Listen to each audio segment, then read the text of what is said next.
Hello and welcome to the Radical Podcast. I'm Ryan McKenna, and this is where we talk about radical ideas that have the potential to change the world. Potential to change how we see each other, how we work with each other, how we go about our lives, and how we feel, how we love, how we think. And this episode, I'm going to try something just a little bit new. It's another no topic episode. And I'm going to let out a little bit of frustration, a little bit of anger, irritation. Because you have to sometimes, but you got to do it for the right reasons. You have to focus your anger on places where it can actually do something, where you're not going to work against yourself. You have to use your anger as a fire within you that gives you the energy to do what needs to get done, no matter what it is. When you look around you, and you see that something's wrong. Well, I've talked about acceptance in the past. I did a whole episode on it. And people's biggest problem with acceptance is leaving things as they are. Imagining that accepting the moment you're in means letting go of your dreams of what could be. But it doesn't mean that. It means seeing things as they are, so you can really work with them. Because if you're working with just a bias, just, what you've been told or, what you've been led to believe, then you're going to be working against yourself and your anger is going to come right back at you. It doesn't work, is what I'm saying. So accepting what you're in, the world you're in, the relationships you're in, the environment you're in, the body you're in. That just means getting rid of the illusions around it. Getting rid of the what ifs or the what could have beens or the this shouldn't be. Get rid of that shit. Get it out. That's what's holding us all back. Because we're fed all these horrible, horrible lies, deceptions, constantly, in every institution we walk into. You walk into your workplace. You know what my workplace told us? They told us the slogan is going to be, "We are great, we will be the best." That's nonsense. It doesn't mean anything. I raised my hand and I said, well, if we're going to be the best, that means we're not the best. So who is the best? What's the benchmark? What does it mean? Where's the context? They couldn't answer me because they didn't have an answer. It's just words that they strung together that they thought sounded nice. But it is bullshit. You walk into your church, and they tell you, you put your faith in this book, and these teachings, and these words that people came up with. You put your faith in that, and we'll save your soul. You don't need your soul to be saved. You have your soul. It is you. And it's everything else. There is no saving. It doesn't go anywhere. It doesn't go away. You don't lose it. It's bullshit. You don't need them. You don't need them to save you. You don't need them to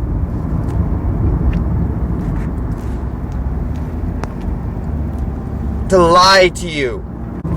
You don't need any of these institutions. You don't need them. You might need some of the things, some of the resources they provide, but you don't need them. It's all bullshit, and everything they tell you is just to reinforce the need for them.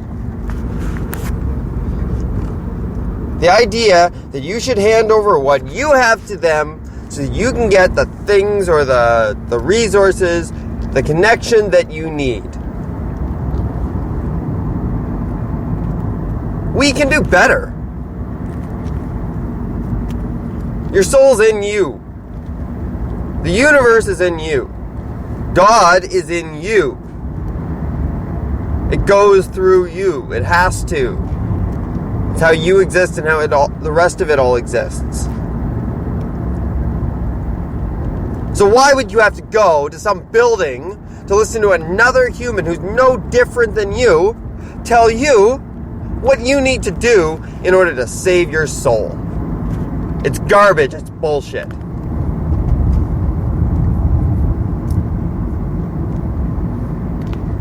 What about the idea of beauty? What about the idea of human beauty? Where the hell did our idea of what is beautiful, especially for women, but for men too, what is beautiful? Where did that come from? Marketing, lies. It wasn't for any good reason. It wasn't because they actually thought that it was the truth. It was to sell products. To find a way to separate you from the money you make, which is an illusion, from the job that you go to and work your ass off for because you don't have any other choice. Or at least you've been led to believe that you don't have any other choice. Which effectively gives you no other choice if you are not aware that there's an alternative.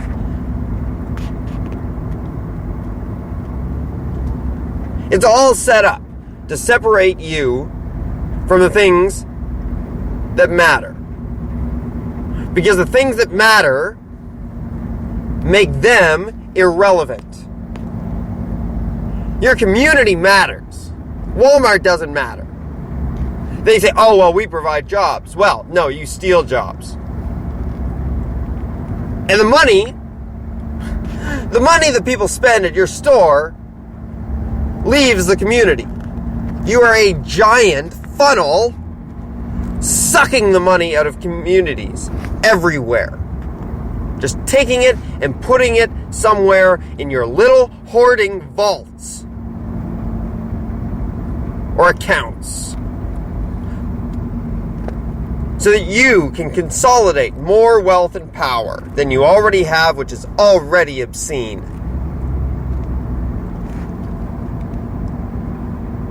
It's these institutions and this bullshit that you should direct your anger towards.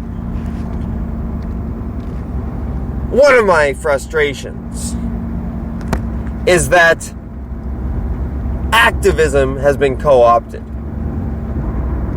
People fighting the establishment work against one another instead of working at the root cause.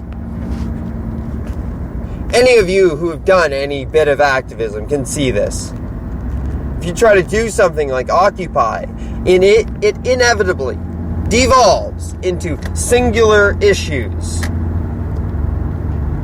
The problem here is that what we're dealing with is a cancer on the planet. And we're trying to treat it for stomach aches and headaches with Tylenol and Gravol. It doesn't work. You can't do that. The cancer just keeps growing while you cover up the symptoms. While you feel like you're doing something. Well, you're not.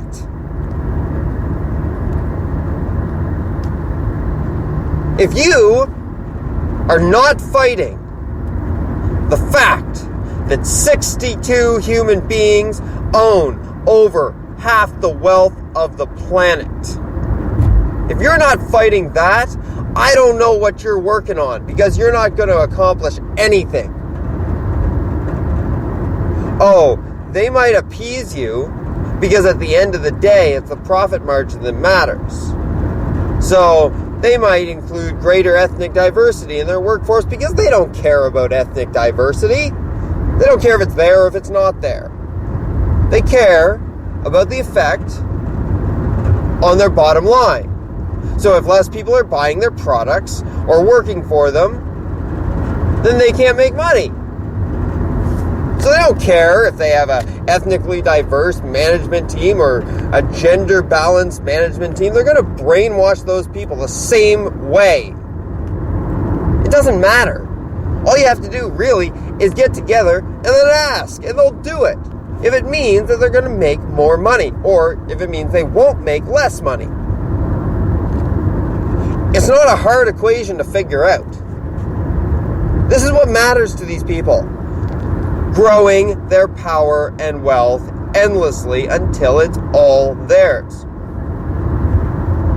And they don't get together and smoke cigars. I mean, I'm sure some of them do, but they don't get together and smoke cigars and plan the takeover of the world. They have the same understanding, the same goal, the same ideology. It is their ideology. It is their club. And we don't see that.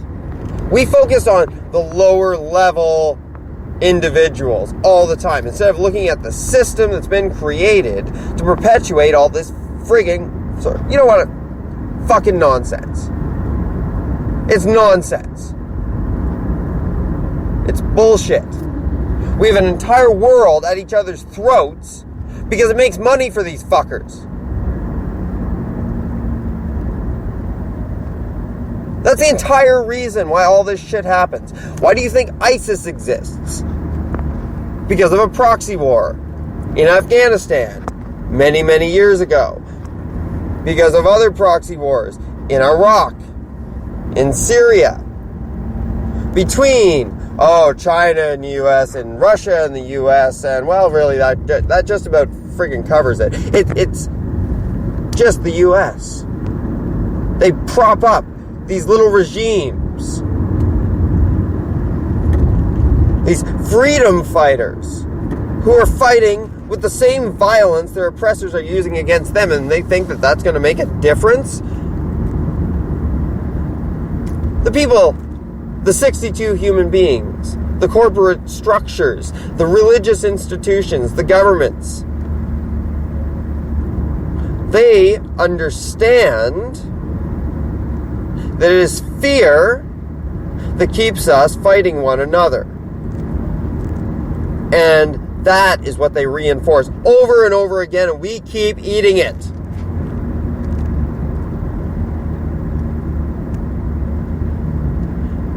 Activists who work against one another hurt the whole process. We can address all of the issues of inequality and injustice if we work together on one common issue. The illusions. Breaking them down, breaking them apart, and getting them out of our heads. And getting rid of the systems that create them and that are based on them. This is why I say you have to channel your anger properly. You have to see things as they are. You can't see them through a lens of hatred or fear. You understand? No matter how much you've been hurt, no matter how much people you know have been hurt, no matter how much has been taken from you, you have to step back or you're just going to work against yourself. It's counterproductive. It doesn't make any sense.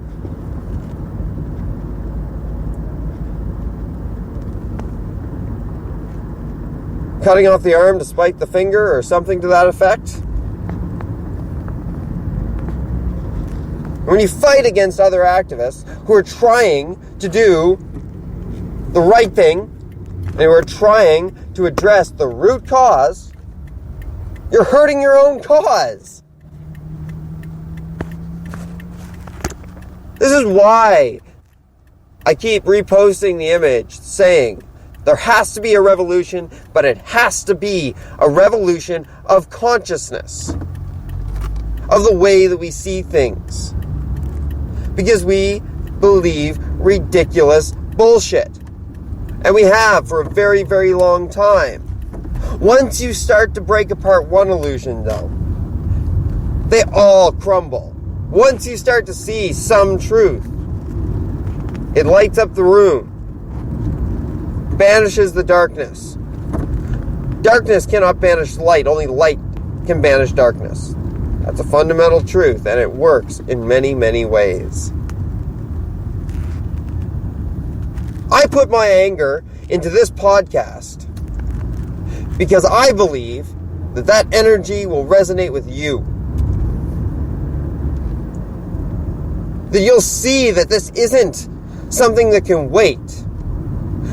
We cannot allow this to continue any longer.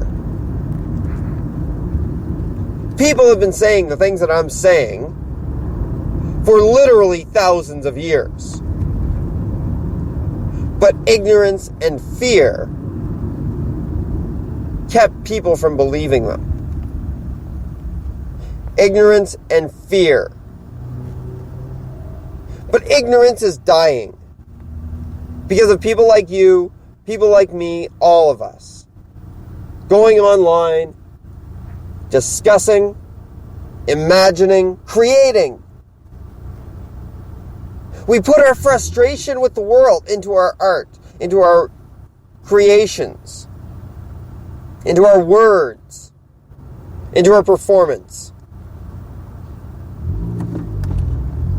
We let our pain drive us. And in doing so, maybe drive others as well. To want better. To know that we can do better. And that is where I'm angry, and that's where I'm disappointed. Not like a parent or some deity looking down on us, but disappointed that I will be unable, if this continues, to see real human potential in my lifetime. Because I don't want to miss that, and I know it's coming. I don't think you want to miss it either, because it's going to be brilliant and beautiful and wonderful. Not a utopia, but just a world where we do things a little bit better and we treat each other a bit better and we're not so scared. That's why I'm angry, because the truth is right in front of us. It's accessible to everybody. Everybody. If you don't have a cell phone, then you have a library with a computer and you can access the truth there. If you don't have a laptop, if you don't have a tablet, get together with your friends and buy one together and access the truth. Because it's there. You have to sift through an awful lot of bullshit to get to it. But it's there. It runs through everything. There are pieces of the puzzle in absolutely everything. And when I say that, I mean it. Any book you read, whether it's a trashy paperback or hardcover literature, I guarantee you there will be truth in it. Small truths and big truths, but truth. Because the truth runs through everything, even if we're not aware that we're speaking it. Every cliche just about that you've ever spoken aloud has probably had truth in it. It's why we start to ignore it after a while, because it conflicts with how we do things now and how we're taught to do things. We brush off wisdom and truth like nothingness because it doesn't work. Not in these systems. But then you miss the point, don't you? You think, this is the best it can be. It's not even close to true. It's not even what we are now. Just a lie that we're taught, that we believe.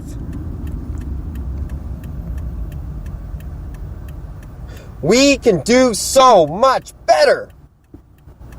We are so much better than this. than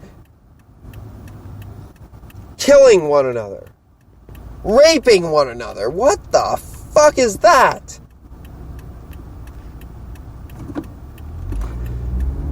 We're so disconnected to be able to do something like that. Don't you see? There must be this gigantic divide psychologically between us to be able to inflict that sort of suffering on another person.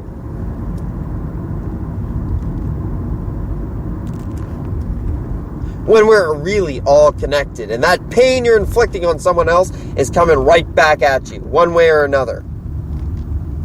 I don't care if you're a sociopath, psychopath, or whatever. You will get the pain that you throw out into the world. And that's the lesson. Whatever love you throw out in the world, though, you get that back too, and I promise you that's the truth.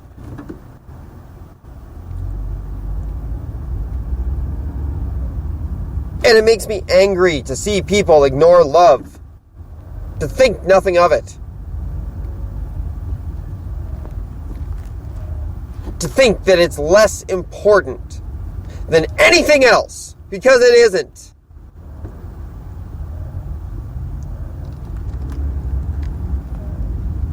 Love is life. We are all connected. That's lesson 1. Love is connection. That's lesson 2. We, all life, regardless of the horrors that happen in nature, are love. We exchange ourselves with one another in a real, tangible, physical way. Every second that we live, whether it's through breathing, expelling other things from your body, having sex, we're always exchanging with everything else, taking in everything else and giving out ourselves. And it's a constant process. So long as your heart beats and your lungs breathe, you are connected to everything. It is all part of you, and you ignoring that, that's hurting. That's hurting everything. Us ignoring that hurts everything. It is the pain of separation and of loss and of grief and of mourning and of absolute dread. And it is the worst feeling that a human can experience. And we inflict it on one another for no reason other than our egos and our bank accounts. And we say, well, this is just the way the world works. Well, no, it isn't. This is the way we work the world. And we have a choice. Nature's giving us that. It's giving it to us now by showing us to ourselves through the internet.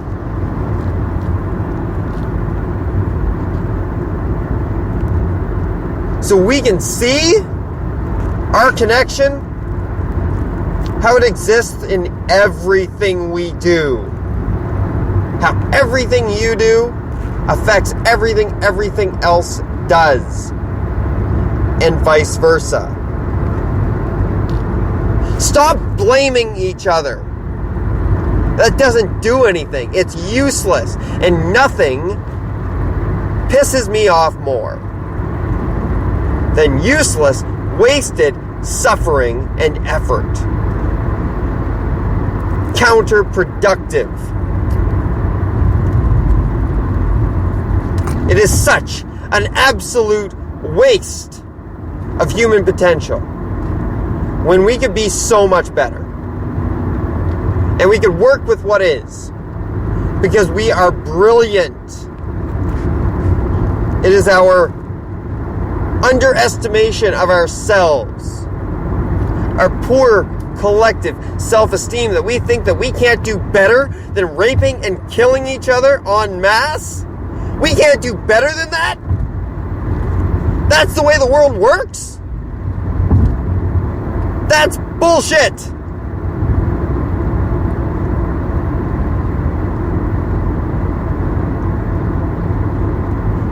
We can put people into space.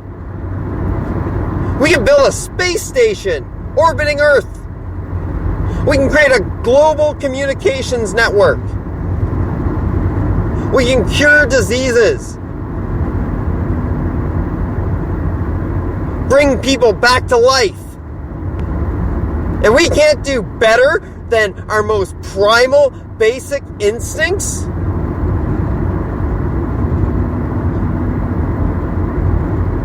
Bullshit. Bullshit. We can and we will. If we learn to channel our anger properly.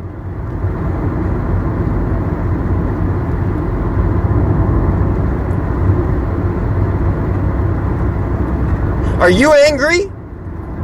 Then do something about it. Create something. Talk to people. Get other people angry too, and then point the way for them to focus their anger. Teach them that it's in their passions and their love that their anger can fuel them. Not in their hatreds and their fears. It will only deceive them and corrupt them. It is poison in that way. Anger's not good, anger's not bad. It's all in how we use it. Put your anger into something that you love. And you should be angry. You should be angry at how foolish and immature we are behaving as a species. You should be angry at the fact that we are destroying our own habitat. You should be angry at the fact that some of us, who are just as miserable as the rest, believe that they can find happiness in oppressing the rest of us. They believe that they can find satisfaction and meaning in the death and destruction and apathy and psychopathy of their actions. And they will suffer for that too. They're to be pitied. That's what's so frustrating. It's no one's fault. We've been fooled. We fooled ourselves. And we keep fooling ourselves over and over and over, thinking that we're doing something different. But we're not doing something different until we stop killing each other. For no reason. We're not doing something different until people stop suffering so other people can profit. How about profiting off of the things that you love and that spread love and that spread connection and spread meaning? How about those things? How about your goal at the end of the day is to make someone's life better? Not to fatten your bank account more than it needs to be.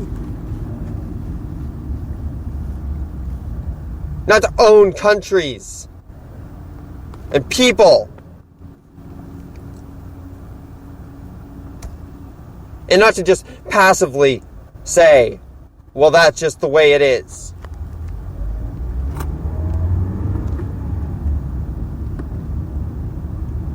I promise you, if you put your energy into love, you will profit in ways that really matter. But so long as you put your energy into your fears and your insecurities, you will not accomplish anything you set out to do. And even if you think you have, you'll have to take a good hard look at yourself one day. And you'll have to see that you sacrificed connection for dust. You sacrificed truth for illusion. And there is no lasting effect to that, other than emptiness. So I'm angry at you and anyone who gives in to the illusion, because you make me hurt for you. Because I know how much suffering you're bringing on yourself. I know how much you're working against yourself and your true nature. It's the same for everyone. I don't care what ethnicity you are. I don't care what religion you believe in. I don't care what gender you are or identify with.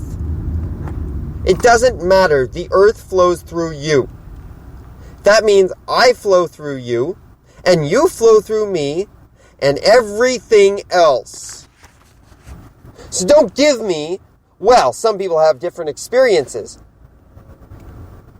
Everyone has the experience of being connected. You're just ignoring it. Because you are connected. So if you believe that you're not connected, and that you're on your own, and you're not responsible for anyone, and no one's responsible for you,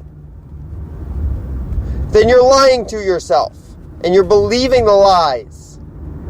The lies about free will. The lies about individual responsibility. The lies about blame and punishment.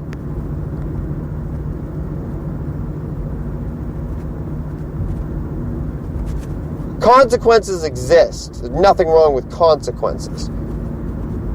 But punishment is revenge. It doesn't solve anything.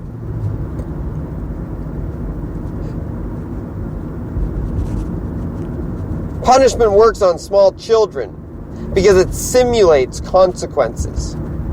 It simulates the consequences they'll experience in the real world if they continue to behave in a certain way. It does not work on adults because adults have experienced consequences. All of us have. At that point, it's a cost-benefit analysis. And if you're desperate, then that always comes up with, do it. So you get rid of the desperation. You don't take a revenge. And that makes me angry too. We teach our kids to love and to forgive and to share. Because we know that that's what you're supposed to do. And yet, that's not how we behave. My son asked for a story the other day. He's a little over 3. And so I told him this one. Once upon a time, not very long ago, there were 5 people.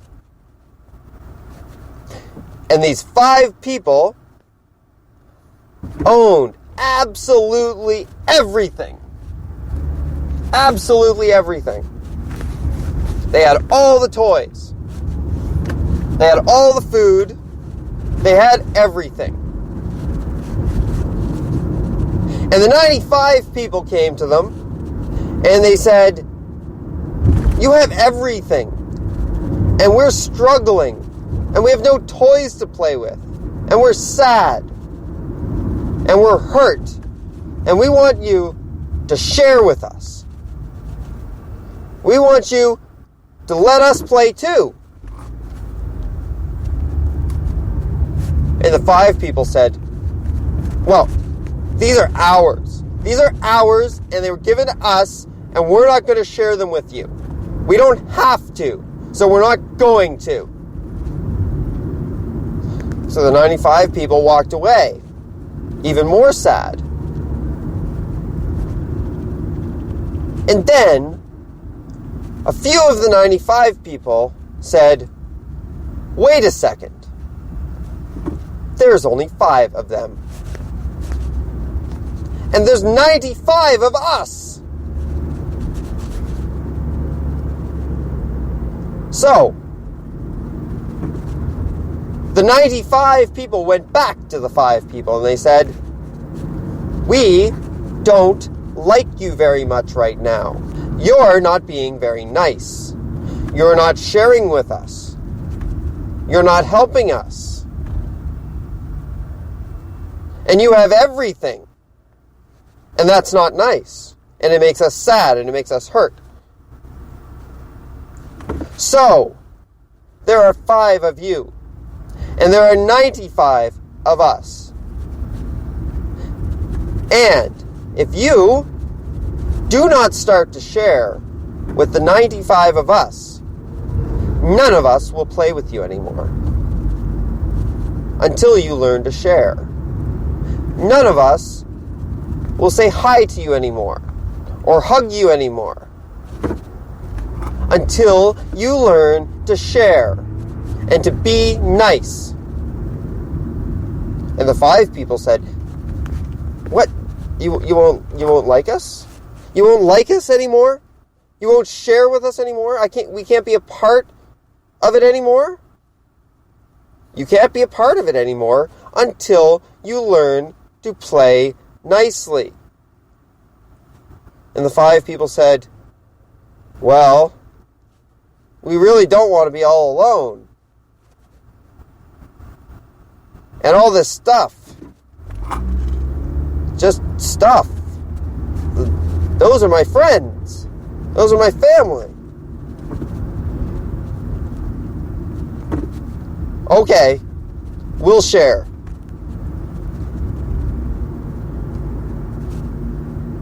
And they all played happily ever after.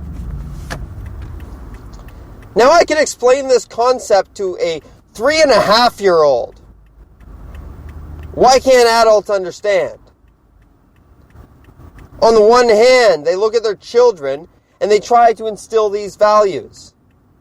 And then as soon as people become adults, whatever the hell that means, they say, well, that doesn't apply because that's not how the world works.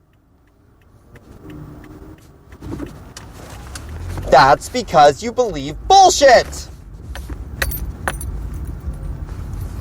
And in George Carlin's words, it's all bullshit and it's bad for you. And it's not just bad for you, it's bad for everyone. So let it go. Let the bullshit go. You don't need TV. You don't. You have a computer? Unplug the cable from your TV. Plug in your computer, a spare laptop, whatever. Use that. Hook it up wirelessly. Do whatever. But use that. Because you can select your content. You can sift through the wealth of human potential, human intellect, and human creativity that is the internet. So get rid of the bullshit. You don't need to watch ads. You don't. You don't need that anymore. You don't need to go to church. I promise you. God's in you. Jesus said it. Buddha said it. Anyone who understood the truth has said that God is in you. You don't need to go to a bullshit building and listen to bullshit drivel written thousands of years ago by ignorant desert dwellers to be told how to feel connected. Because you are. Just stop ignoring it. You don't need the bullshit. You're smarter than the bullshit. You are. If you're watching TV news right now and you're not cross-checking that with the internet, then I promise you, you're not getting any information. You're getting marketing for brand names. Whether they're politicians, wars, countries, it doesn't matter. It's marketing. Nothing more, nothing less. They're trying to sell you on an idea, make you go along with it. You have a whole wealth of perspectives online. You can find people who are there right now, who can take pictures and send them to you right now. And video right now. You can talk to them, for God's sakes, if you go looking. You want to know what's happening in Syria? Why don't you find a Syrian to talk to? You want to know what's happening in Russia? Find a Russian. They're all over the internet, I promise you. There's probably at least one who's listening to this. We can all get the perspectives directly. And sure, they're going to be biased, they're going to be human, they're going to be emotional. But that's where the connection is. It's not in just objective reporting, although that's important too. There will be those people who do the objective reporting and do the fact-checking. But we'll also get the personal stories and the heartfelt tears. That's what we can have now from anywhere on the planet with anyone else. We can see who they are if they let us, and if you let them.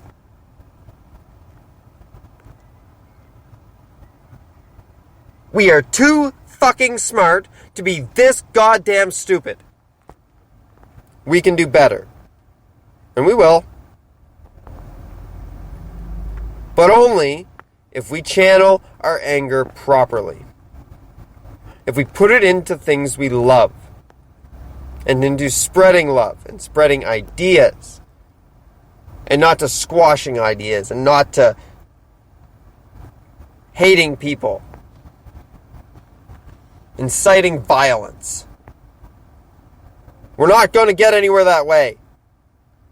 Cut it out. If you've listened to me yell at you this entire time, I thank you. It felt really good to get that out. It felt really good to express my frustration in what I believe is a constructive way, a creative way.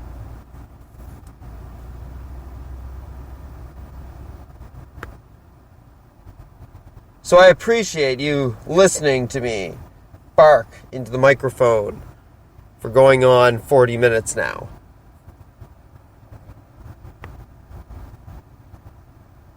Like I said, this is going to be a different episode of the Radical Podcast. I think I got into a few topics there that I didn't really finish.